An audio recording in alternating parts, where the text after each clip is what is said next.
Hey, it's Twitchmatic and welcome to Coach's Corner. We're live. It's the morning for me and I'm having my second cup of coffee here.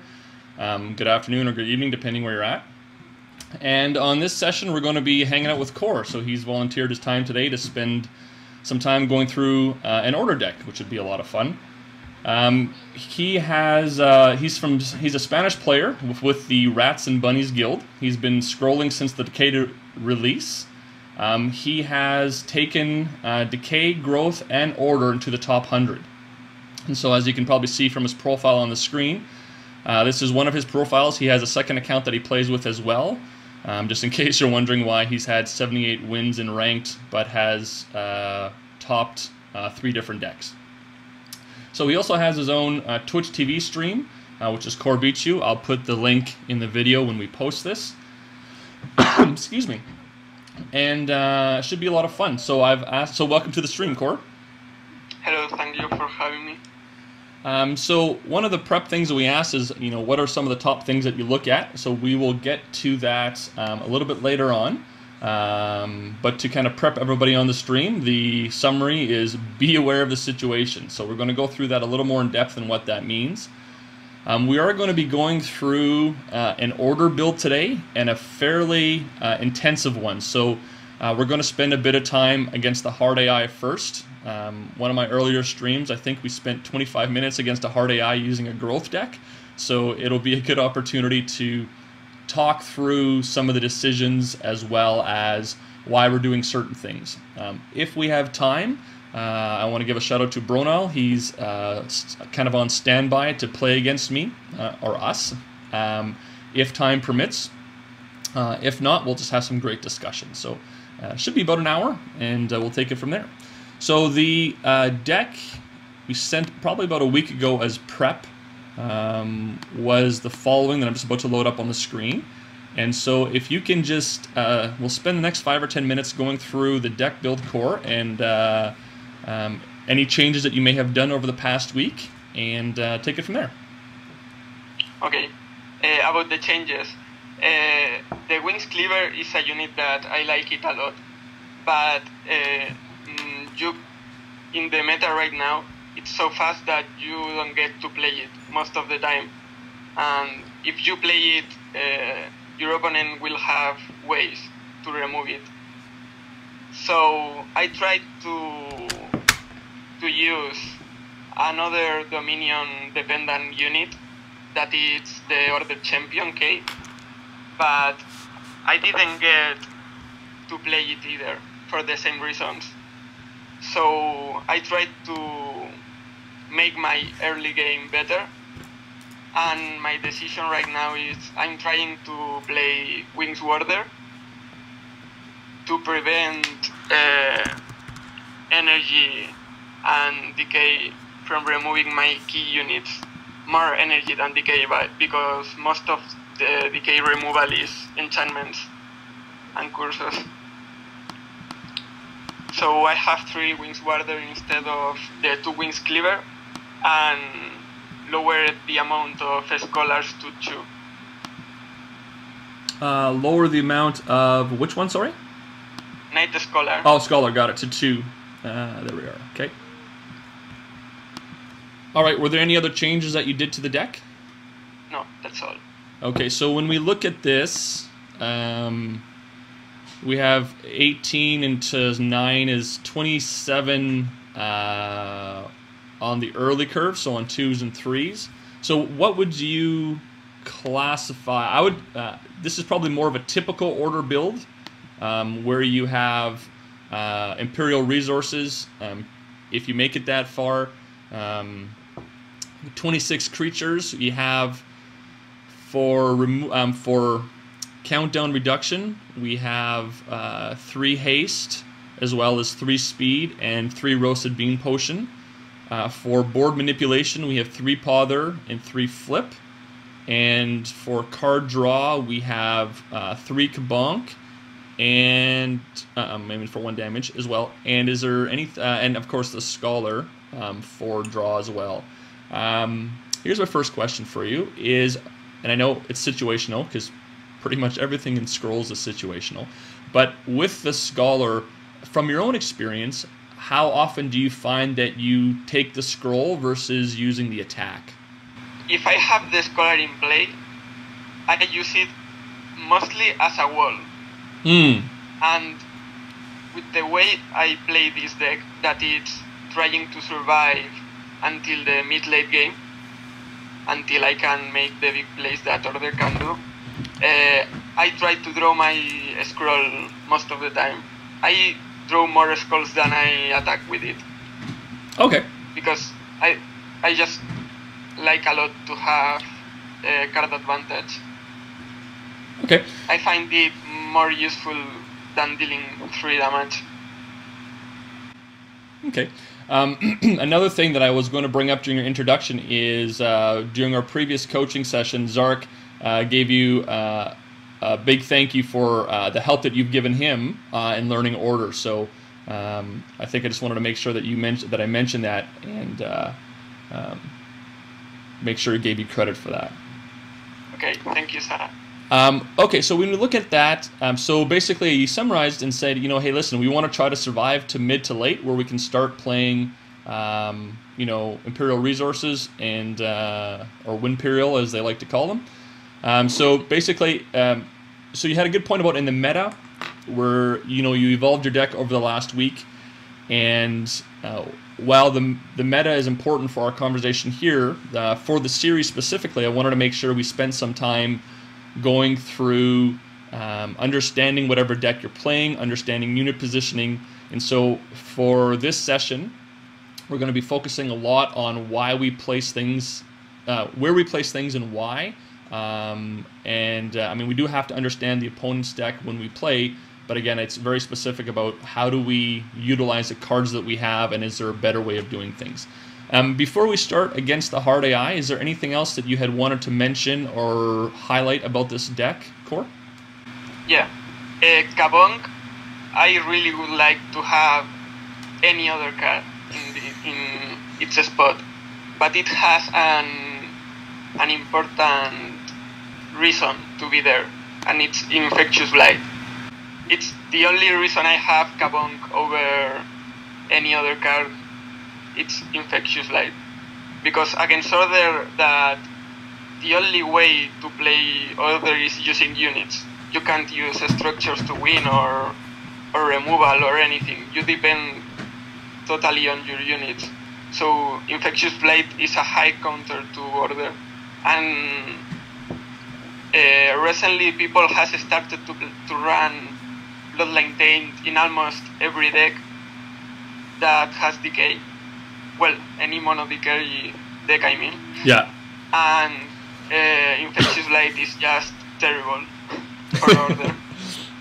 Yeah, we played on a different session. We played against Decay. We played against Order as Decay, and Dialects had some great points as to how to utilize Infectious Blight and Bloodline Taint. So I think, now we're flipping on the other side of going as Order. How do you counter that? And your point is Kabonk is really useful in helping remove that from the board to counter that. Yeah, you basically want to Kabonk the unit that has it, and pray that he doesn't play another one. All right. Is there anything else that you wanted to highlight about this build? Well, I think I don't know if it will be better to talk about it now or in game, but now that we can see all the cards that are in the deck, we could talk about where we want each card to be. Oh yeah, okay. Do you agree? Yeah, I think that'd be a good point. And so let's just start through with the infantrymen. Okay, so we are gonna divide the rows in front, mid, and what was the other word? Back. And back row. So ideally in the front row you want Wings Warder, okay, Night Scholars, okay, and Wing Shield. Okay. in case you want to protect your row and you don't have these three, I also use infantryman, as I try to use it for the damage boost, and I don't really care if it dies. I prefer it dying than other of my units. Okay. So these four work good in the front. Windshield and Scholar are better, but Warder and Infantryman work too. Okay. The reason for Warder is that you want Warder to protect your other units from dying. So if you place it on the back and you are opening your units to die, you don't want it to be on the... You want it to die first, since its purpose on the deck is to protect the other units. All right. So in the middle, obviously you want the units that buff other units, like Captain, Vanguard, General. Okay. So Wings Captain down here, Vanguard and General. Yeah, which are also your most expensive cards. Yeah. Those are the key units you want to protect. Okay. And on the back you want skirmishers, since they are your main sources of damage. Okay. I think I covered all the units where they can go and should go. Yeah, let's go. Let's do a hard AI game. So again, okay. Just to preface, we're going to do a hard AI game because this deck we want to go through probably a couple layers deeper with the complexity, specifically about the dialogue around what we place and why we're placing it. So, I didn't save it. Shoot, I didn't save. I think I did. Did I save the? Sorry, I'm just gonna. I don't believe I saved the deck change that we did. That was my one mistake, just like happened the other game. That's my one mistake I'm allowed for the stream. Okay. All right, let's just make sure. You had a good starting hand too. I just want to make sure that I had the. Yeah, no, I didn't save it. Okay, so let's do. You took out the cleaver, and took out the. What was the other thing you took out?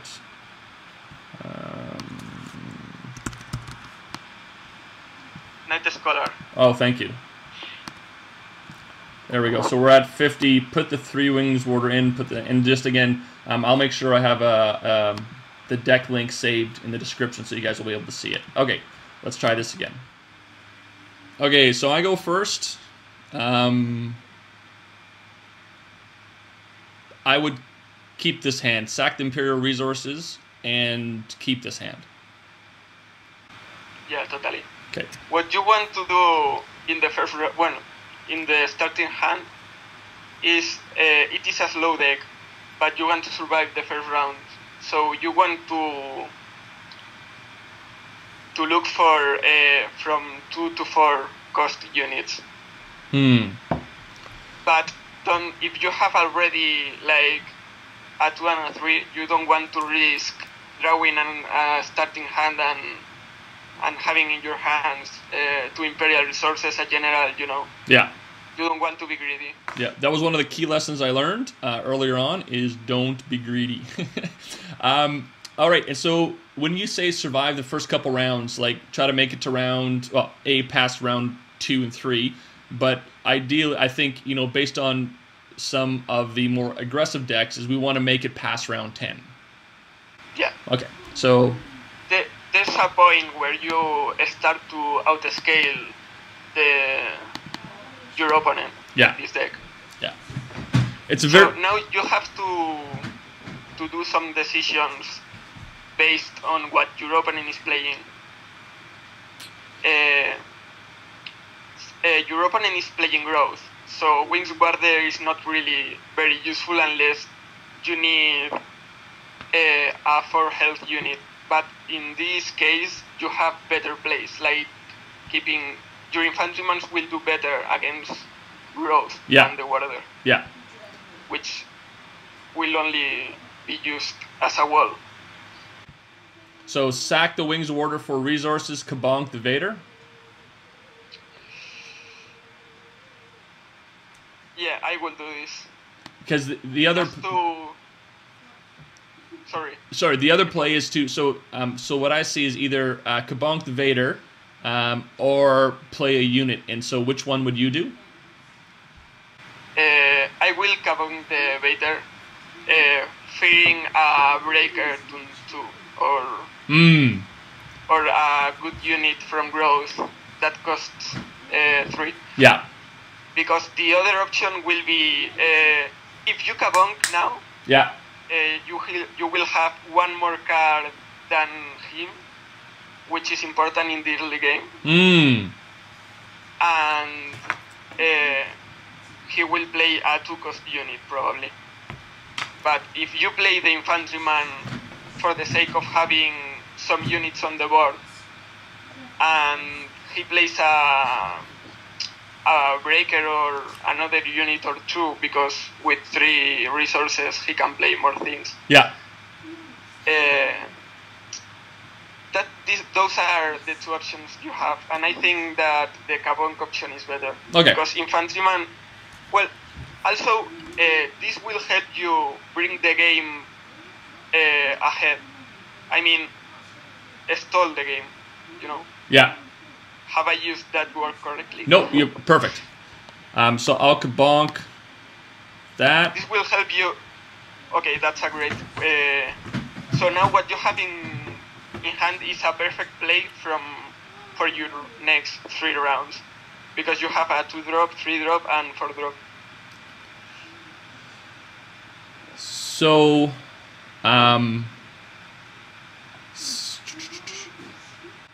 sack the roasted bean, keep the 4 units. I will save the roasted bean poison. So sack one of the infantrymen. Why can't I say that word? Infantryman. Infantryman. That is the bane of my existence, other than tribesmen from Decay. Okay, so because we have... The reason I will say it's you have already a secured unit drop for the next 3 rounds. Yeah. And roasted bean poison prevents your opponent from playing. Okay. I mean, if you sack the infantryman and play the wing shield now, yeah, the only place that he can be safe next round is behind the sister of the owl. Yeah. If he plays in any other row, you can with 4 resources next round play infantryman and roasted bean poison on the wing shield that you will play. Ah, okay. And kill any unit with 3 or less hit points. Okay. All right. So sack the infantryman for resources. Play wing shield. It doesn't really matter where. Because you can move it next round anyways. Yeah, and you want it to be on the front, so... All right. I mean, not now. In case you had another... Yeah, that's okay. You wouldn't move it now. You put it in the middle and you can move it later, but okay. All right. So we have... So next round, the potential play that we have is sack for resources, play the Ducal Infantryman, and roasted bean the shield.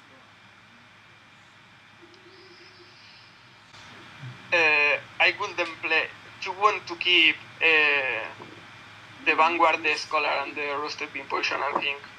Because even if you play infantryman and roasted bean poison, you won't kill you won't be able to stop his attack. Right, it's only +1. Not +1, it's only... Got it, you're only doing it. So you'd still have 2 health, and he would still attack. And do 1 damage. What I will sack in this situation will be infantryman. And then play the Scholar. Play the Scholar behind the shield. Yeah. Okay. The Knights against Growth and Order, which are the factions that depend on units attacking to kill your units and not removal. Right. The knights are very hard to deal with because they have a lot of health. Got it. So I would say that a scholar is more useful than playing an infantryman. Right, especially with the matchup that we have right now. Yeah. Okay. And also, the scholar will help you get cards if you have nothing to play. Yeah.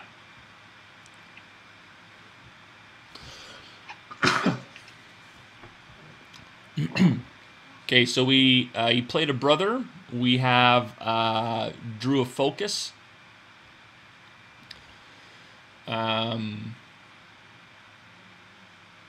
So in this deck, I might play a focus on the shield to get rid of the brother. That's a question? Yeah, sorry. I should probably do a better job. I was thinking out loud here. So first question is, do we sack for resources or scrolls? So I would sack... we need to keep going. So I would sack for... I don't know. It's a question. What would we sack for here? Okay, so you have to always think 1 or 2 runs ahead when playing order, because you have to I don't know what word to use. Your units synergize a lot. Yeah. So you might have a better play with what you have now than what you see in this round. For example, you have, first of all, you always want to keep cooldown reduction over focus, at least in my opinion. People might disagree with it, but I think cooldown reduction is more useful. And you don't always want to focus on killing your opponent units, but playing your own. So in this situation, I think it's more important to play a Vanguard than to kill the Brother of the Wolf. Okay. And that's the first thing. And do we... Okay, so we're going to play a Vanguard, so we need resources, and we keep cooldown reduction versus focus. So we sack the focus for resources, so we have a play. That's what we're going to do, right? Yeah. So let's do that. Okay, now the question is positioning, is do we move the rows down to protect them from... we don't need to move the rows down. Where do we position the Royal Vanguard? So it is a wall, you said, but we do have a shield, and we have a Scholar on for 5. No, and the Vanguard is not the wall. It's the middle row.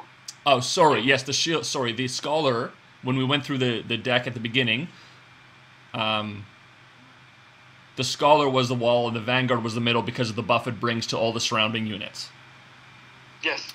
Okay, so in this case, move the Scholar up, put the Vanguard behind the shield? Okay, if you do this, you have to keep in mind what deck you are playing against. If you don't have 3 units in the same row behind the wing shield, he can kill the shield with a veteran. Ah, okay. Because it will have 1 armor and it will deal 2 damage to it. And he's 5 resources next turn, so he could drop a veteran next turn. Yes. Second thing, you have a roasted bean potion on the hand and a 1 cooldown unit on the board. What you have to see here is that the next round you will be able to reduce the Vanguard's cooldown, buffing the other 1 countdown unit that it's attacking being 5 damage instead of 3. Ah. And you will also have the 3 damage from the Vanguard. Yeah. So that's why we don't use the cooldown now, because we are thinking ahead of this round. Okay. That's a great point. Now, the question is, if you want to kill the Brother of the Wolf, because the Sister of the Fox is not a big threat right now. Even if he is a 2/4, he can't move. so you can avoid the damage. Right. So you can't play the Vanguard on the middle right now, or I wouldn't play it on the middle. In any row, I wouldn't play it on the middle because you can't be in front of the wolf and play it in the middle at the same time with the position that you have. You want to be in front of the brother of the wolf so he can't run away. So you know what I'm saying, right? So place, I think so. So place the, so move up, and place Vanguard in the back here. That's what I will do. Because the other way you can think about it is that if you draw another cooldown reduction, yeah, you would want the Vanguard to buff it. So, I mean, so that he buffs the wing shield also, and with the other cooldown reduction you have, he will attack buffed too. Oh, okay, so but I don't think that's the two options you have: the ability to buff both, or use the 3 armor on the shield. And I mean the 2 armor. And I think the second option is the best one. Okay, so just to summarize this move is we're looking at not just this turn, but we're looking at how can we utilize a countdown reduction and the buff that the Vanguard provides. And so next turn the play would be reduce the Vanguard, which would buff the Scholar and make the Vanguard attack. And we also want to make sure that the brother of the wolf can't move up to the first row to counter what we want to do. So the play here is to move row 3 up to row 2, so they're still positioned the same. No, I see what you mean. Take row 3, move it to row 2, and then place the Vanguard in the middle, so next...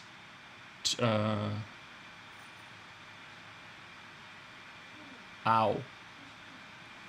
Okay, so first of all, move row 3 to row 2, right? Yes. Okay.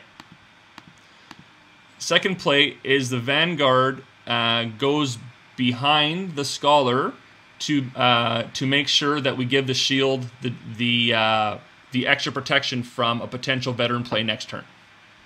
Yes. So that goes right there. Yes. Perfect. Okay. I made it more complicated in my head. Okay. Awesome. And he tries to move out of the way, which is right. Plays a Great Wolf. That's actually better to you, because if this was a normal opponent, yeah, I mean a person, yeah,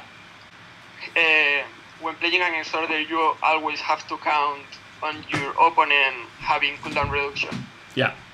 And Great Wolf is one of the best growth units, or the strongest, yeah, by a lot. Yeah. So you would want it to play out of the range of your units, because now with the play I told you to do. Yeah. So well, with our plan, now you can kill both units. So we sack the speed for cards, right? Yeah, I will sack the speed for cards. Move the row 2 up to row 1 and play Bean on the Vanguard. Yes.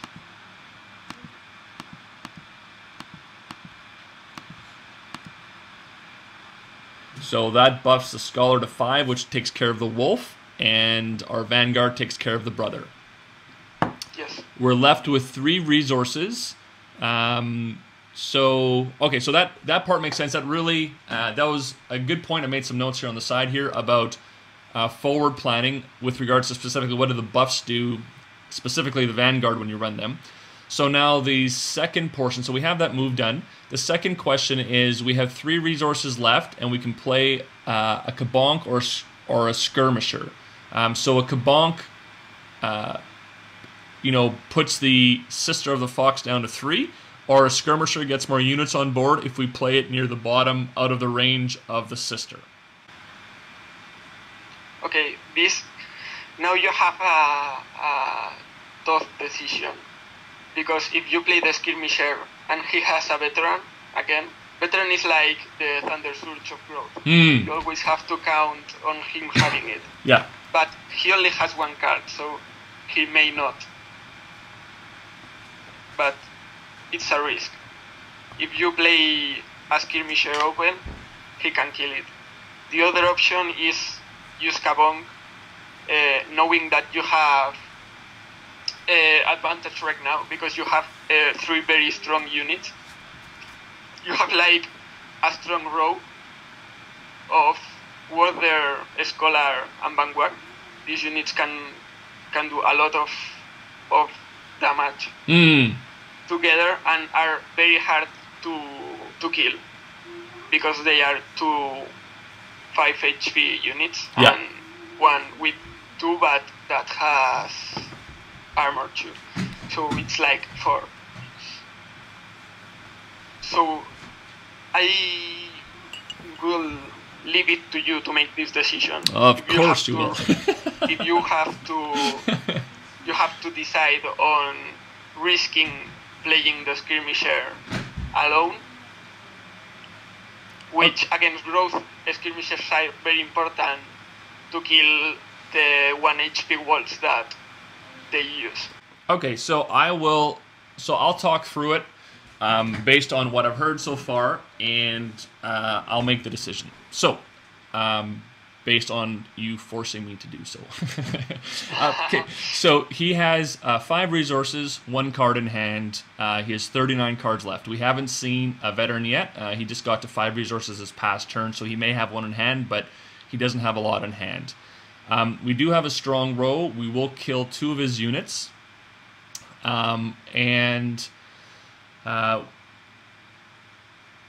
You know, just from the things, I'm sorry, I'm trying to verbalize what I'm thinking. So I would actually do Kabonk. So I would, because we don't have poison, so Kabonk is, we use a Kabonk early on. This is our second Kabonk. So the first one we used for the Vader. We could save a Kabonk for Vader. I don't think we need to do that. We're on a fairly good row. We do need to, we're a fairly good roll.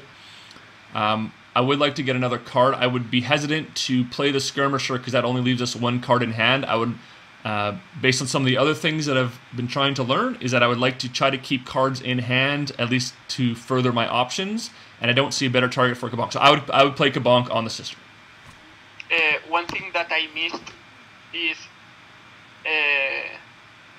if you didn't move the wing shield, which was my fault, you could safely play the skirmisher, even risking the veteran who will kill the shield. You will be able to play the skirmisher behind, and since Scholar has 5 HP, he won't, well, he may be able, but he probably won't be able to kill it. Yeah. And if he kills it, he will spend a lot of cards on it. So And I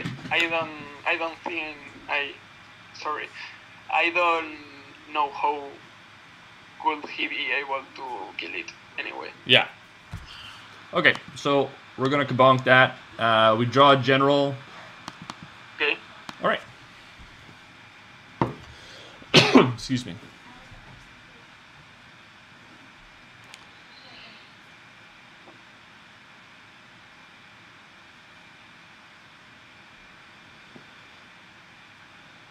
Okay, so we have we got a skirmisher. So we have a royal and a ducal skirmisher in hand, as well as a general. And so first question: sack for resources or cards? Okay. In this matchup, you want to play your knights because Roth has not, at least in this situation, he will not have an easy time dealing with them. You mean skirmisher? No, I mean general. Oh, sorry, thank you. No, that's okay. So you want to play because he has 6 health. They're going to have a challenge dealing with him. Yeah, and you want your knights because they are. I mean, your knights are like your key units. They are what makes. If you didn't have the knights, you will have a tempo order deck, basically. Sorry, you mean the general. If we didn't have the general, it'd be a temple order deck. Well, no, I mean the knight like a subtype. Ah. Oh, I see. Sorry. Knights are vanguards, generals, knight scholar. I think these are all. No, okay, so that makes sense. So I wasn't following you. So if we didn't have the creature knights, basically this would be a tempo order deck, is what you're saying. Yes. Okay. But tempo order still runs vanguard. Right. Okay. But what I meant is that the reason for this deck, the strength that it has, is that it has very good units. Because if you look at Vanguard, for example, it's a 3/5 that every 2 turns buffs your units by 2 attack. This is a very good unit. The general is Echo. Oh, sorry, that's my fault. Myself. No, that was my fault. Okay. The general is a 4/6 that reduces the countdown of your units. So the strength of order is the good units that it has. Because you don't have removal. The other strength is that you have control spells to back up your units.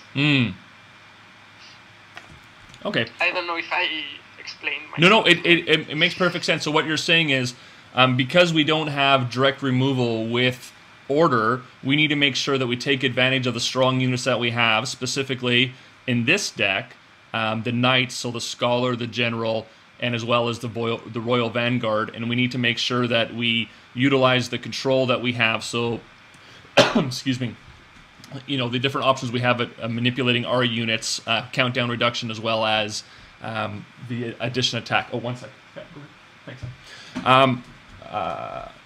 Sorry, I got distracted here by my boys. Yes, snack time. Okay, so we want to be able to play a general this turn. So do we, based on the cards we have a lot of 2 and 3 cards. So to combo up, I would sack the Ducal Skirmisher versus the Royal Skirmisher. Why would you sack the Ducal over the Royal? So my thinking would be, if I sack it for resources, we're at 6, and there's a potential that we would draw a 2 or 3 resource card next turn, so we could play the Royal Skirmisher and something else, which is a higher possibility than playing the Ducal Skirmisher and something else because it costs 4. So that's my average Joe's thinking. Yes, What's the correct. That is the right way of thinking? At least the way I see it, I prefer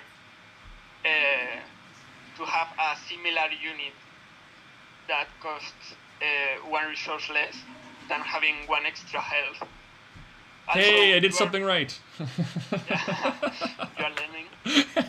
I wouldn't go that far, but I'd say I'll take the 1 win here. Okay, so sack for resources. So now positioning. So we clearly want to bring this, or my thinking is that we want to bring this row back towards the center.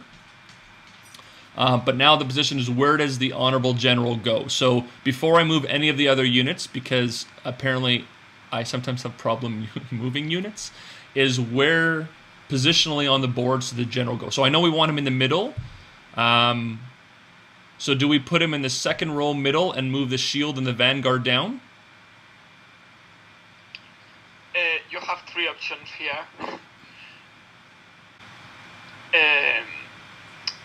First, you have to remember that the Royal Vanguard you have used a roasted beam potion on him, so you can move it twice. Okay. That opens 3 possibilities to you, because if you didn't have the extra 2 movement, yeah, your only way to to play the general behind the shield, which is what, in my opinion, you wanna do. Because you want to prevent any damage coming to your general, since it's your best creature, because of the cooldown reduction, obviously. Because you want to prevent all the damage possible to your general. Right. You wanna play it behind the shield. Okay. If the Vanguard didn't have 2 movement, you could then move all the 3 of your units down and still play the general behind the shield. So where to put the general is behind the shield. So shield goes down. Yes. And general goes here. Yes. Now, the option that you have now is you want to choose between using the scholar to draw. Yeah. And if you use it to draw, I would leave it up there.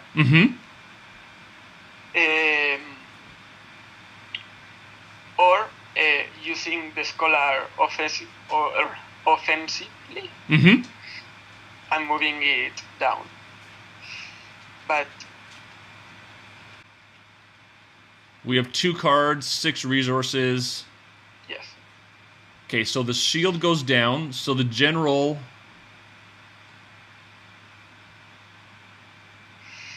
Sorry, I'm not following you where the general goes. Okay. It depends on if you want to use the scholar offensively or Got it. Okay, sorry. in the long run to get cards. Got it. That's the decision you have to tell me, so I tell you. Got it. Okay, so I'm tracking you now. So the decision is, before we can place the general, we need to understand what is the function of the scholar that we're going to be using. He's on 1 countdown, so next turn he's going to be able to be attacked. He will either be buffed by the Vanguard, so he'll have a 5 attack if we choose to have him attack, or we can leverage him for card draw. So the question that we have to have before we even say, hey, where are we putting the general, is, hey, what are we doing here with this guy? And so to look at that going, do we need to have him attack, or what is the purpose of this order deck? So the purpose of this order deck is to survive the early part to get to mid-late game. So we don't necessarily need to have idle damage right now, but we want to maintain card advantage, and we want to maintain positioning of the units on board. Based on the fact that we have 2 cards in hand, and I'll be playing a general, so I will have 1 card in hand. My preference would be to utilize the scholar for card draw at this stage of the game, to be able to make sure that we try to keep up options in our hand. So in doing so, we don't need to move the scholar down, not yet anyways, because we want to A, protect him, but B, also use him for draw. If I move the shield out of the way, he can be attacked by a veteran, but like we talked about before, the veteran will take 3, so bring him to 2. He can't play veteran and Crimson, or veteran and that'd be his only buff right now. So he can't do that, so we will at least get 1 card out of the scholar. So I would, based on that, leave him up there, take the, I know he has 2 move, take him down, put the general there, use the scholar for draw. Okay. What you could do also, even if you draw with the scholar, you can still move it down in case you need another wall or another unit attacking. Okay, so then, so if we do that, then where does the general go? Here? Okay, the general, no, because you want to protect him. Right. So knowing that the Vanguard has 2 movement, yeah, you can bring the scholar and the shield down. Now I'm just messing around. Okay, so you can bring the scholar and the shield down. Okay. Even if you are going to draw with the scholar. Yeah. Unless he plays a 3 health unit in front, which I don't think he will. Okay. And with the 2 movement, you can move the vanguard, either you can leave it here knowing that the next round can go to the middle, right, with the 2 movements, yeah, or move it now to the middle, so you can kill whatever he places on the bottom. so and in this situation, the general could go behind the scholar. So now I don't have fancy arrows, so the general would go here. Yes. Whew, I am sure glad we had this. Okay, now by moving the vanguard to the middle row in the back, we open him up to being attacked by a rallying. So if he plays a rallying next turn on the brother and sister of the fox, our vanguard dies. But Yes. then he would also be open to so it dies next turn. So that's the risk of doing that. So then he would, so from a card advantage, he would spend 1 card getting rid of 1 card. It'd be 1 for 1. Yes. Okay. Also, one thing. You said that you wanted to protect the scholar, but this is not true. You want to use it as a wall. Sorry, protect the vanguard, sorry. Okay. Sorry, yes. No. That's my second mistake. At least the one I'm keeping track. The reason why you move it down behind the shield is because it's your only option of going to the middle, which I'm sure everyone in your previous coaches has told you to take control of the middle. Yes. Okay.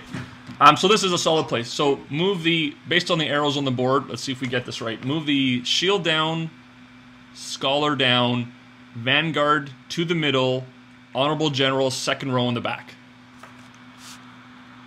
I will leave the vanguard up. So leave him on the top. Leave him on the top row. Yeah, just to protect from rallying, which will be, I don't know.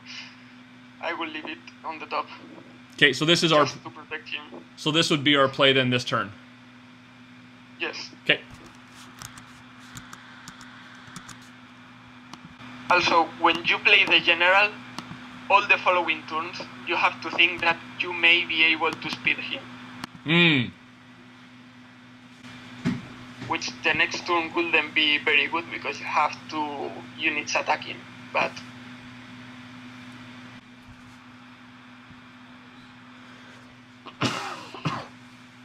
okay, so sack focus for cards. yes. Or do we? One thing. Some people with order, I have seen some order players that tend to keep the spells over the units. Right. You want to do the exact opposite. You want units from on the board. Try to. It's not an always follow rule, obviously. Right. Yeah. But as a general rule of yeah. Sorry, I interrupted you. As a general rule of thumb, you want to get units on the board over spells. Yes. Okay. So a situation where it could be the opposite will be if you had a general and you had to choose between sacking a skirmisher or a speed. I would keep the speed, obviously. Right. Now, in this case, we had initially thought, so our plan last turn was to use the scholar for scrolls. So if that's still the plan, I would draw a scroll before I sack the If you decide to draw with the scholar, you want to draw before sacking. Yes. That's true. Okay, so I don't know if that's still the plan that we want to do. Okay. Here, what I will do is don't draw. Yeah. Because if it's the computer, he played somewhere you can attack. Yeah. Okay, so sack. Also, you can try and rush a little bit with this deck because having the general and the backwards, you can deal a lot of damage in a single round without your opponent expecting him. Mm-hmm. You have to see that now you can kill one idol. I wouldn't do it because I would prefer to keep having board advantage, but you are still ahead. Yeah. Even if you don't kill units. So you may not want to do it, but you can kill the... Okay, so... the idol. All right, so sack, focus for... oops, my fault. Sack, focus for cards. Yes. Okay. Got another focus, drew a wings captain and a skirmisher. Okay. Now your decision is... You have 3 decisions again. All right, lay them on me. You can kill the idol, which I will say it's the worst one. Okay. Because Growth can spam a lot of units, play a good hand, and, well, he's at 6 resources, but you know what I mean. Yeah, exactly. And take the game back. Okay, so that's the first option. So the second? The second is gaining card advantage by drawing with the Scholar, which you already didn't like since you sacked the focus. Yeah. And I agree with it. Yeah.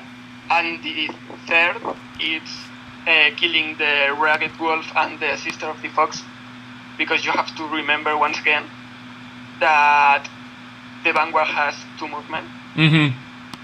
It may look easy, but when there's a lot of stuff going on, it's very easy to miss that. So based on what you've...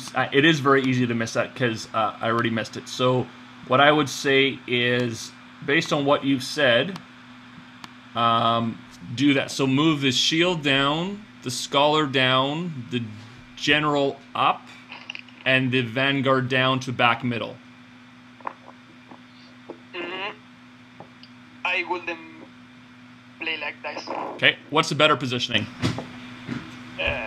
The way I see it, I would keep the wing shield where it is. Okay. Move the Scholar where you said. Yeah. To the middle. The Vanguard behind the Scholar to use it as a wall, protecting the Vanguard. Yeah. The General behind the shield. Yeah. Even if the Brother of the Wolf will be able to attack. If he attacks the Scholar, it's okay. Yeah. If he attacks with a wolf, the shield wouldn't deal any damage, so it will be stupid from him to do it. And then unless he has a Crimson Bull and he wants to use it to deal 1 damage to the shield, which I wouldn't. And then by moving... And sorry, go ahead. Move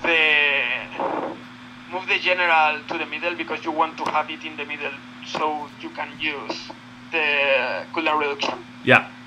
And play the Skirmisher or the Captain on the behind the General. Yeah, like that. So Skirmisher or Captain. So Captain utilizes resources better. Is there any reason why we would not play the Captain? Yes. Can you move the units in game? Oh yeah, sorry. Make another screenshot so we have less arrows. What are you talking about? These arrows are fine. Me and my arrows, man. Okay, so this. See if I get this right. So this down here is a wall. This moves behind him. Move that up. Yes. Okay. Okay. Now a screenshot. Yeah. All right. Okay. So look at the position we have now. I told you that you have to keep in mind that you may have a speed next round. Yeah. Okay. But now that the General has 2 cooldown, you have 9 cards on your deck, of which you only got 1. Yeah. I think you only draw the roasted. 1 roasted bean poison. That's right. So from the 52 cards that you have, Yeah. 8 are cards that could make the general trigger next round. Right. So you have to keep that in mind. And we'd rather have the skirmisher trigger because it's relentless versus the wings captain. That's the decision you have. But with the board that we have now, you have to see that we have played in a way so that most of the units benefit from being around the general. Yeah. So when the general triggers, if it triggers, the vanguard will move 3 units, and the general will have 4 units attacking. And 4 of these units, not the 4 units attacking, but the 4 units that will attack, counting the 4 of the 5 units that will attack, counting the general, will be buffeted by the vanguard. Right. So what I mean is that we have played in a way that the knights benefit from being where they are by having most of the units around them. Got it. Okay, so Mike, so then the play that I have is, so the question that I have now is skirmisher or wings captain. So back to my question of skirmisher behind the general. Okay, you have also to keep in mind that relentless is against growth. We said that we don't want relentless because it kills the 1 HP units that, or 2 HP like a Rat King right now. It kills it with relentless. I mean, they don't block any damage. Like if you were attacking with a 6 damage general that you have. Okay. Have I explained that right?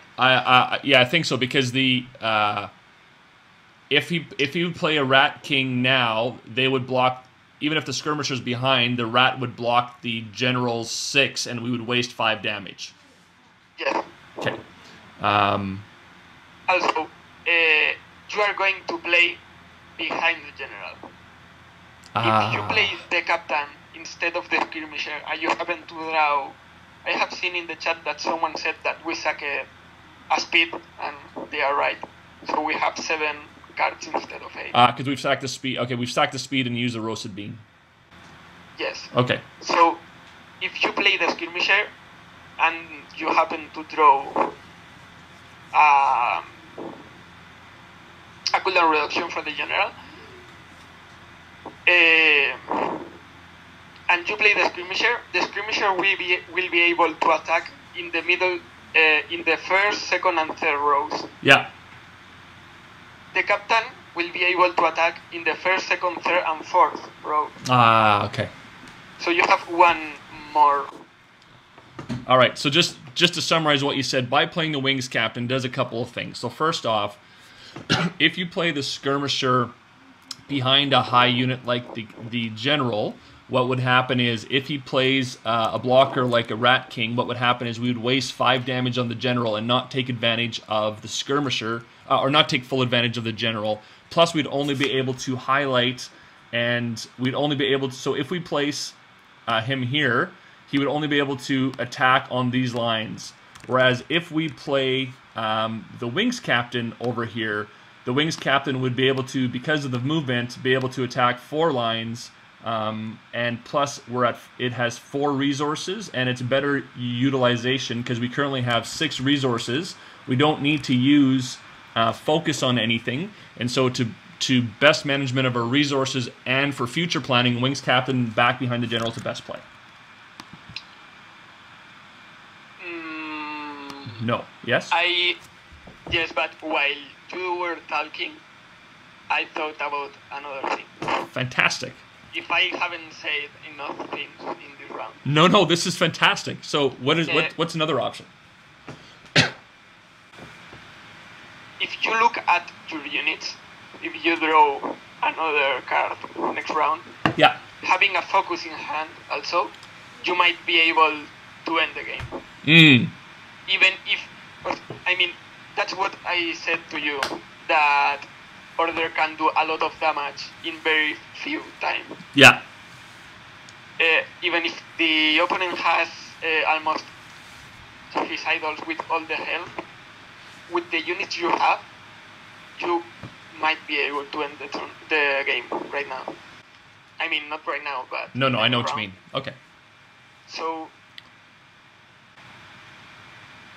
that's also, you have to decide if, in case you were looking forward to ending the game in the next round, which in this situation, it's not necessary, but it's possible. In a closest game where you have a similar situation, yeah, you might be looking forward to end the game unexpectedly for your opponent.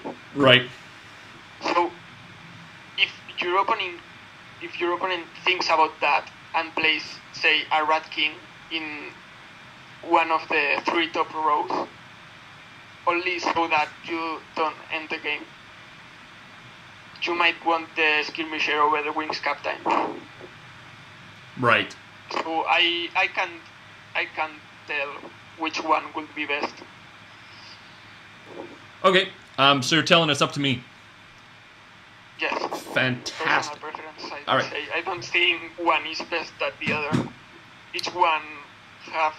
Yep. Half of one, 6 dozen of the other. Touch. No, half dozen of one, 6 of one, half dozen of the other. Whew, that was close. Okay. So I like the reason why I'm going to do what I do is I like the thought of number 1, utilizing my resources better and playing the Wings Captain. So using 4 resources instead of 3. Number 2, the more movement of the Wings Captain to be able to attack more areas of the board. So I'm going to play the Wings Captain. Okay. All right.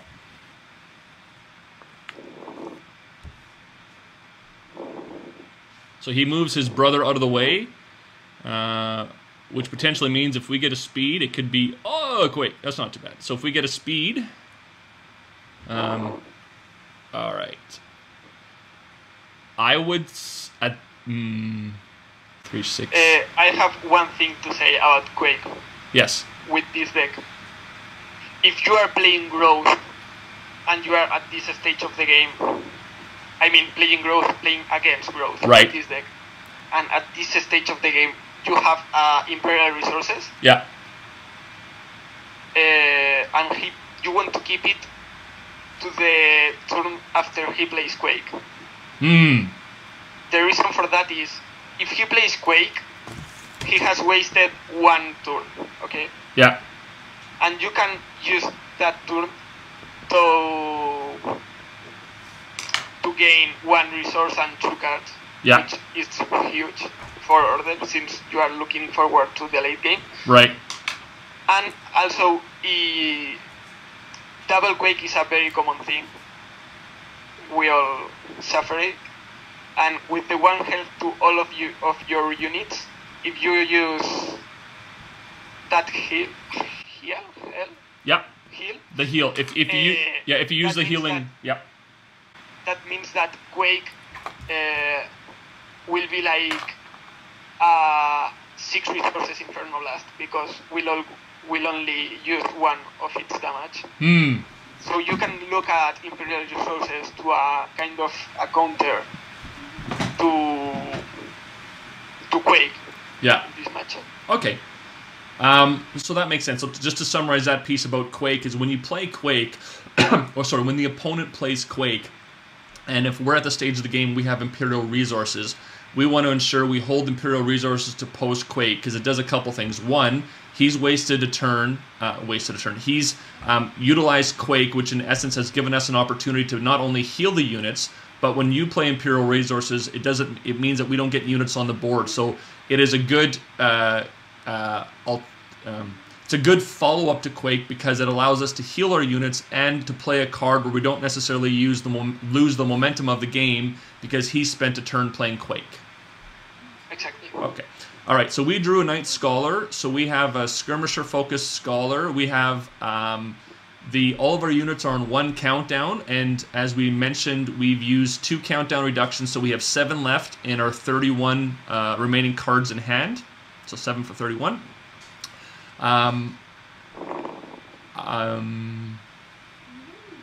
I would sack something for cards to see if we could draw the countdown. But you don't need the countdown right now. Because there's good point. I mean, you don't need. I mean, if you had it, you could almost end the game. Yeah. If not ending it completely, but you don't really need it. Okay. What you could do is sack the focus for resources. Yeah. So that you are at the stage where you want to sack more for resources because you are able to play Imperial Resources, which is your most expensive card. Mm-hmm. And that would make you able to play the Scholar and the Skirmisher. The Scholar to protect the General. The general that is open right now. Yeah. And the Skirmisher behind the Vanguard so that he attacks next round with the buff. Yeah. But this is one of your two options because you don't have Imperial Resources right now, and even if you haven't drawn any, I think I haven't been counting cards, but I don't think you have drawn any. You don't have it right now, so if you draw it next round, yeah, you can still sack for resources and play it. Hmm. So now you have the decision to play the 2 units and start top decking. Yeah. You will be left at 0 cards. Yeah. Or sack one of your 3 cards for looking ahead to have more options to play and more cards for the next round. Mm-hmm.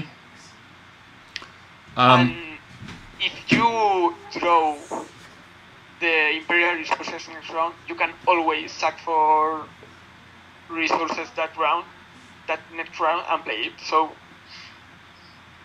that's first before deciding what to sack, which card to sack. I mean, you will need to decide what you want to do. So I would, based on the we could. So again, to summarize, we could. Go ahead. Also, keep in mind that if you sack 4 cards, you might get that cooldown reduction that we are looking for. Yeah. So if we were at maybe a different part of the game where he had more units on board, or I'm trying to think of a different situation, I might sack the focus for resources and play both the Skirmisher and the Scholar and start top decking. I don't think we're trying to put into practice some of the things that I've learned and some of the things that you've said. I don't think we're at the stage of the game where we need to necessarily do that. And to your point is, if we do draw an Imperial Resource next turn, we still can sack for resources that turn and then play it. So I would sack for cards. Excuse me. Because we're sacking for cards, there is a chance. 3, 6, 7, 8. There's a chance we could potentially end it if we get a cooldown reduction plus focus. So I would keep the focus, sack the Scholar for cards.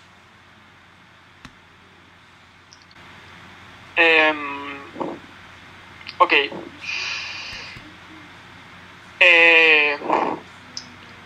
You have another thing that we haven't said, is the general is at 1 cooldown, and it is very likely that it will survive to next turn. So whatever you play now will attack next turn. That means that you might want to play as many units now so that they use the Scholar effect as possible. That doesn't mean that sacking for resources is better than sacking for cards, but that is one reason why you would want to sack for resources instead of sacking for cards. I really don't know which one is better. I will sack for 4 cards to have more options. Okay, and which card would you sack for cards? Seeing that it is very likely that you will be able to finish the game next round, and you will use the 3 attack of the focus for that, I will sack either the Scholar or the Skirmisher. Okay. So we can play Skirmisher, Infantryman, and Haste. Okay, give me a second now. I have to look at the situation, because I think you might be able to finish the game right now. Hang on, La Hopa, do we have lethal? Somebody here. Okay, so let's do some math here. So Either by using the buff from the Infantryman and the Vanguard, yeah, or the 3 attack by playing the Skirmisher. I mean, the Blessing of Haste will be on the General. yes, The focus will be on whatever unit needs 3 extra attack to bring down the idol. right. Then the decision is, since you can play both, you have to see which one will do better, the Skirmisher or the Infantryman.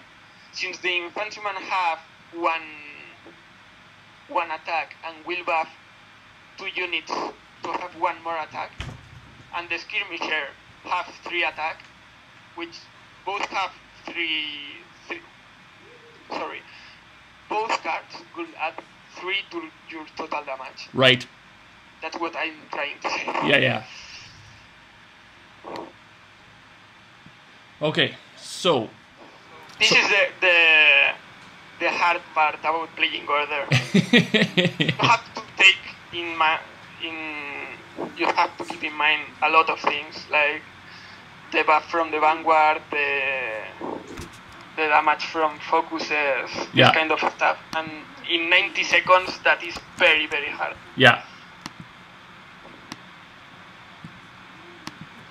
I mean, I'm sure that you can end right now the game, but I'm having a hard time.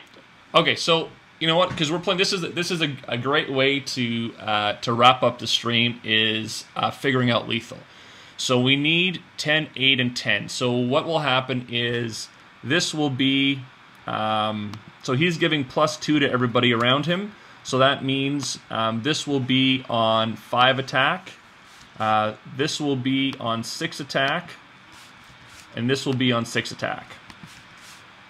So that's what we have. But So you are missing one thing. yes. What am I missing? Where will you play your new unit that it's not in the board right now? Yeah, so we have the skirmisher and the infantryman that we need to play on the board. We really need to get those units buffed by the Vanguard if possible. Okay, so But keep in mind that you cannot, if you have, one thing that you know as an Order player is that in this situation only 2 units will get both buffs. only 2 units will get both. I'm not considering the general right now. If you use the general to reduce the countdown of the Vanguard, Yeah. other than the general, only 2 units will be able to use both books. Am I saying right? Oh, both buffs of the Vanguard +2 plus the general countdown reduction. Yes. Got it. Okay. Right now, 2 are using this book. You know, the other, so the fallback is playing the skirmisher and the infantryman this round, and then playing focus next round. But there's got to be a lethal here. So,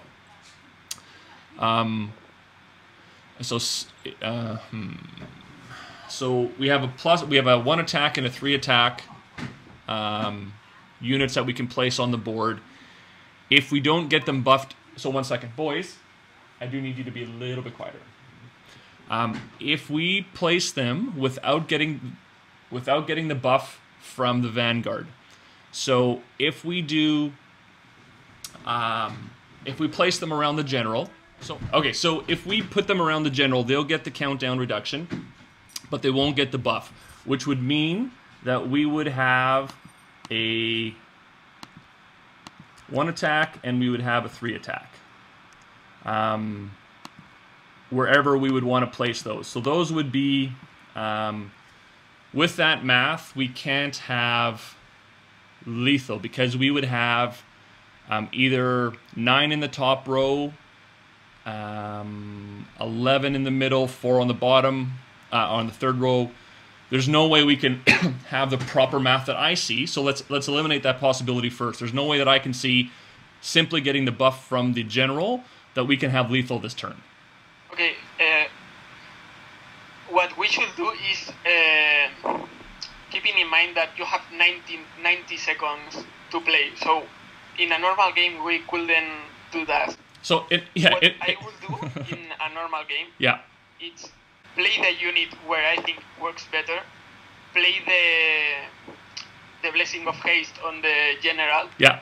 See what I have and try to get the best out of it. Because if I keep thinking the possibilities, can I have lethal, all this kind of stuff, the 90 seconds will run out and I won't have decided myself what to do. That's a great point. So in game, what I would do is I would just get the units on the board. So I would put the infantryman and skirmisher on the board because my thinking would be if I start moving the vanguard and general around, there's a higher chance that I'm going to mess up and say, hey, I shouldn't have moved that because I missed something, versus just placing the units on the board and getting them out there. So I would place skirmisher in front of the general. So if this was a 90-second game, I would place skirmisher in front of the general, infantryman on the top row, damn that word, and blessing. No, you can't play skirmisher and infantryman. That's what I mean. Play skirmisher. You are going to play focus. Oh, I see. Sorry. Blessing of Haste. But now that you say it, playing the infantryman would be a better play than playing focus, because it can be still three more damage to an idol. Yeah.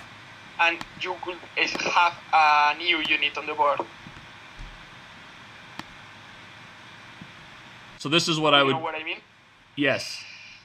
So I would do. This is what I would do. I'd do infantryman in front of the general and skirmisher on the top row. Okay.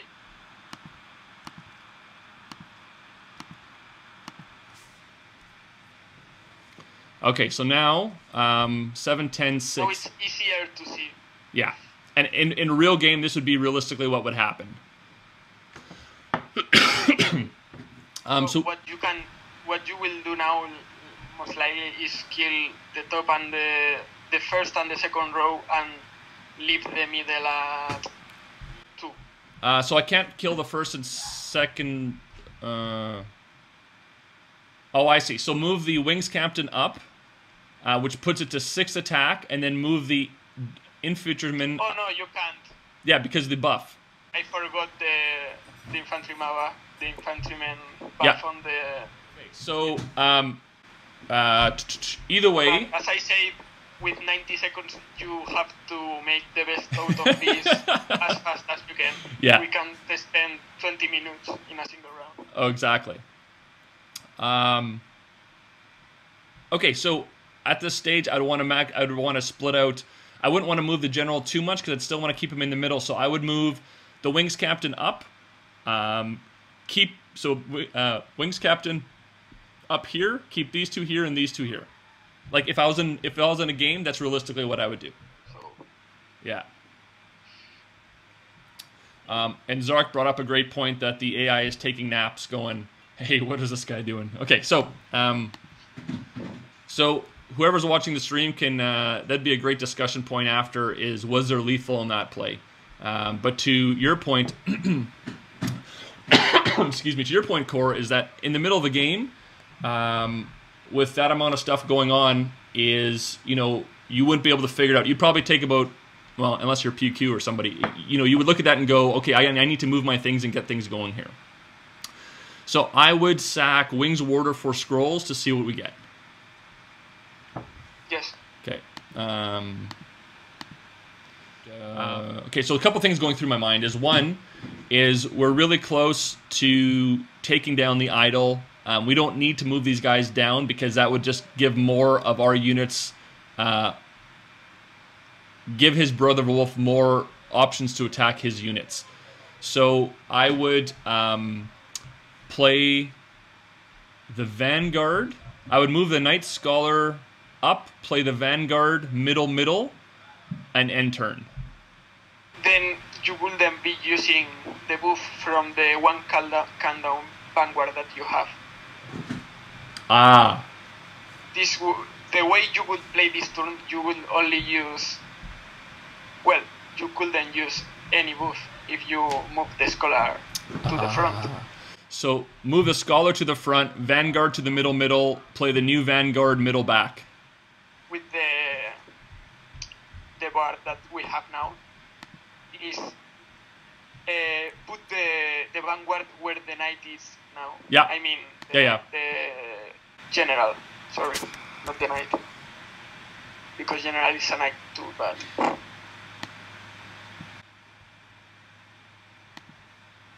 Do that? Yeah, something like that. Yeah. Because this way, you see that 4 units will get the +2.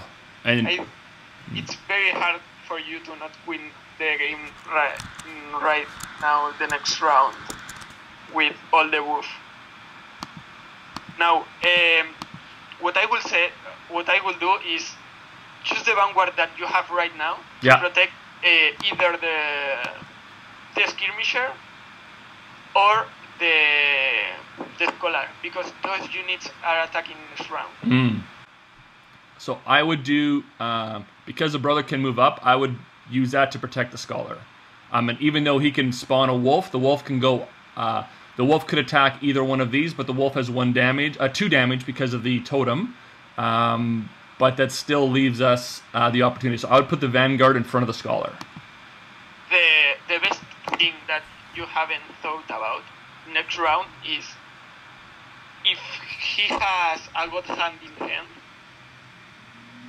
he can spawn a wolf and play God Hand, which would mean that he will have a 4 attack wolf and a 6 attack brother attacking. Yeah.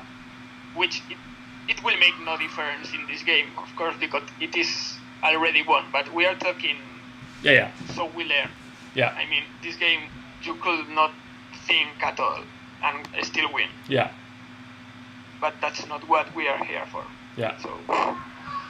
Okay. I would use the Vanguard to protect either the skirmisher or the Scholar. Yeah. Play it. If you play it to protect the Scholar, move the Scholar on the back so the Vanguard also has the buff in case you wanted to use counter reduction on the Vanguard buffed. You know what I mean? Oh yes, sorry. So that the got it. It wouldn't make any difference where it is still protecting the Scholar. Yeah. But it will also get the buff that you might not use, but you might also use. Yeah, no, that makes total sense because the buff, if for whatever reason we get a countdown reduction or whatever we do, it gives us the opportunity to use that buff.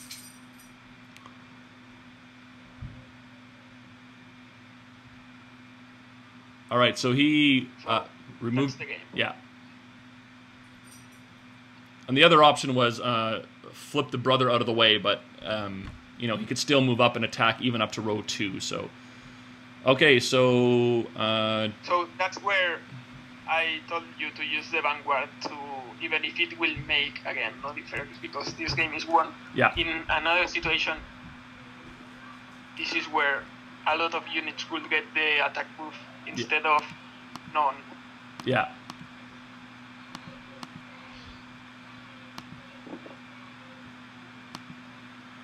Okay.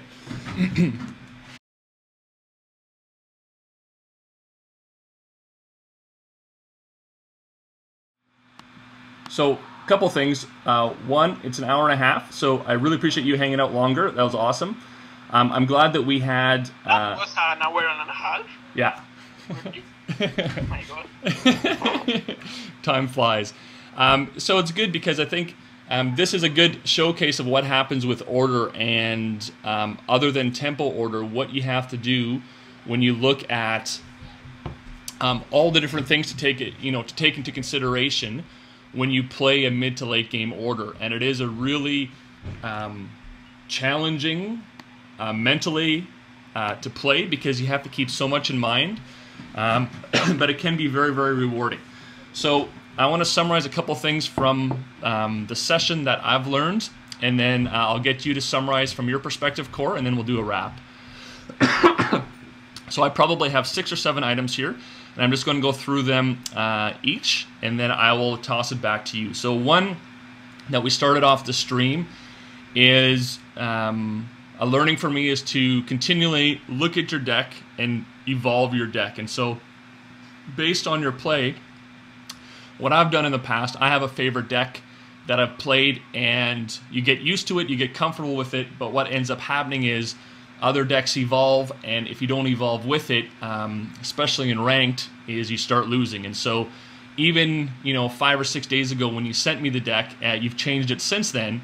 So my number one item is to continue to evolve the deck and go, what would play better? What can we do better in this deck? 2 months ago or a month ago, Kabonk maybe wouldn't have had a spot, but based on where things are currently at, put Kabonk in. A month from now, Kabonk may not have a spot again, but continually look at what are the opportunities to evolve your deck and what plays well.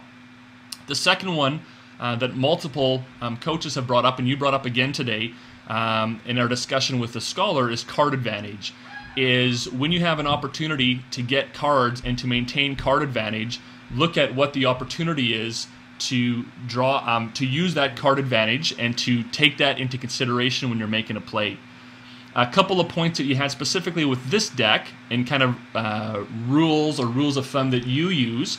And again, because everything in Scrolls is situational, it's one of those things that anytime in the past I've engaged different players to say, hey, what do you think of this? Consistently, the number one preface is, well, it's situational, but. And so it really depends on what's on the board, what your opponent's playing, what's in your deck. So there's no, golden rules, so to speak. However, with this deck and with how we're playing today is choose cooldown over focus, meaning the ability to get your units to attack faster is more important than buffing your units for extra attack. As well with this deck, and with order, is units over spells, meaning we want to maintain board presence and get units out there. So if you have to decide between sacking for units, sacking a unit or sacking a spell, try to keep units over spells. Keep track of countdown. This came up a couple times during the game as to what's being count down when. If I place something on the board, it was near the end where we played the skirmisher and the infantrymen around the general, and the one that we spent a considerable amount of time on is whatever units we play on the board, because of the general's countdown, they would attack next turn as well. So be aware of what's on the board and what units are going to be counting down, because there's an opportunity to leverage that countdown, whether it's a buff from the Vanguard or a countdown reduction from the general or a move buff from the Wings Captain, which you didn't end up playing this game. Keep advantage of what's going on where and how does that affect. Something you brought up right near the beginning, and you brought up a couple times while we were playing, is what is the opponent playing, what does the opponent have, and what's his possible play. Because it's not only what's the best play that I have in my hand to further my board presence or card advantage, it's also what can the opponent be doing and how should I prepare for that. And so when we talked about the Wings Captain versus a skirmisher in the back row, in the back of the second row, again probably 3/4 into the match, was the opportunity was the Wings Captain had more movement, so we had more ability to attack 4 rows instead of 3 rows. And with growth, often being creature spam, there's an opportunity to make sure that we're able to aggressively attack those roles if need be, as well as when the Brother of the Wolf spawned the wolf and had the totem on there, he could potentially play that plus a Quake. At that stage of the game, it didn't matter much, but if our board presence was different, there'd be something there. So that point was, what is the opponent playing? And then something which we didn't talk about a lot, but it came a couple times during our countdown reduction analysis, was counting cards. And that's a term I'll use, but an easy way of saying that is what cards have you played and how much do you have in your hand? So with 9 countdown reduction, we had thought we'd only played one countdown, the roasted bean, early on, and then someone mentioned that we, I believe, sacked a speed. So we had 7 for 9, and there was about 32 cards left, I believe, at the time. So, you know, we had a 25% chance of drawing a countdown reduction based on the cards that we had in hand. Is that something that we wanted to do? So, and then the last piece that I made a note of is when to play Imperial Resources. So that never came into play during this game, but typically against a growth matchup, if it's not an aggro growth, if you anticipate that they're going to have a Quake in their matchup, save your Imperial Resources for after Quake, because that's a good time to help counter that. So I have a lot of scribbles on my piece of paper, but that's, if I had to summarize, that would be it. Is there anything you want to add, Khor? Yes. One thing that we haven't commented, but I think it's a good thing to say, and maybe some of your other coaches have told you already, but there's a thing for people thinking, in this situation, if I had X card on hand, I would be able to do what I want to do. And you might want to sack for scrolls to try and get that card. What I will say is that it's better to try to play what you have instead of leaving it to look. I don't know if I say that correctly. Yeah, no. Play what you know you have instead of gambling on what you might have. Exactly. Yeah. No, that's a great point. Excellent. This has been a really good session. I think there's a good comment on screen that we took 71 minutes for an 11-turn game. And that's okay, because this is exactly the level of this style of order deck that I wanted to kind of go through to wrap my mind around. Again, what is something that I've historically done and how I've misplayed order, or maybe not played order optimally, versus a better way of playing. And so you brought some great insight into positioning, card countdown, and again, I really appreciate the time that you took today to hang out and to explain in detail and the options that we had. It's been very, very informative. I really enjoyed it. So thanks a lot, and thanks to the guys on stream for joining us and hanging out this Sunday morning or afternoon or wherever you're at. And I hope you guys have a great weekend. See you guys. All right, thanks.